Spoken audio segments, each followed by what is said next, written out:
நண்பர்களே, இப்போ பாருங்கள், இப்போ நம்ம வண்டியில் இப்போ நான் சொன்னேன்ல, இந்த ஸ்பேனர் சிம்பிள் வந்துருந்துச்சு. ஒரு 370 கிலோமீட்டருக்கு மேலே வந்த உடனே இப்போ ஆறு காமிக்குது பார்த்தீங்களா? அது வந்து 360 கிலோமீட்டர் போட்டு இருந்துச்சு. அந்த ப்ராப்ளம் சரி பண்ணுறதுக்குள்ளே அந்த 360 இருந்துச்சு பார்த்தீங்களா, கவுண்டிங் ஸ்டார்ட் ஆகுது. அதில் வந்து கம்மியாகினே வரும். கம்மியாகின்னு வரும்போது நீ வண்டி ரெடி பண்ணிடணும், இல்லைனா வண்டி ஆஃப் ஆகிடும். வண்டி ஸ்டார்ட் ஆகும், ஆனால் வண்டி மூவ் ஆகாது. அந்த ஃபால்ட்டு கரெக்டாக நடந்துச்சுங்க. பெட்ரோல் வண்டி டாட்டா ஏசி சிஎக்ஸு. அதே மாதிரி நான் என்ன பண்ணேன், 100 கிலோமீட்டர் வந்தோடனே ஆஃப் ஆகிடுச்சு. இன்னும் 100 கிலோமீட்டர் தான் இருந்துச்சு கவுண்டிங்கு. 100 கிலோமீட்டர் ஓட்டினா வண்டி ஸ்டார்ட் ஆகுதுண்ணா. 100 கிலோமீட்டர் ஸ்டார்ட் ஆகலைங்க. வண்டி ஸ்டார்ட் ஆச்சு, ரன்னிங் ஆகலை.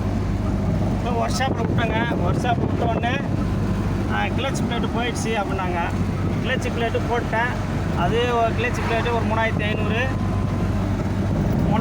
Clutch plate. அப்புறம் அந்த கேபிள் ஒயரு 700. அப்புறம் அந்த உள்ளே ஏதோ புஷ்ஷு பேரிங்கு அது இதுன்னு சொன்னாங்க. மொத்தத்தில் ஒரு 7000 ரூபா ஓடி போச்சுங்க.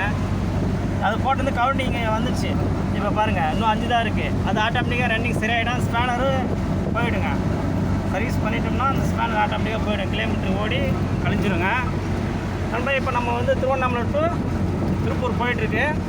பார்க்கலாம் என்ன கண்டிஷன் இருக்குது, கிளச் பிளேட் எப்படி இருக்குது, மாற்றிருக்குங்களா, கரெக்டாக கண்டிஷனாக இருக்கா நான் பார்த்துட்டு அடுத்த வீடியோவில் உங்களை சந்திக்கிறேன் நண்பர்களே. பாய்.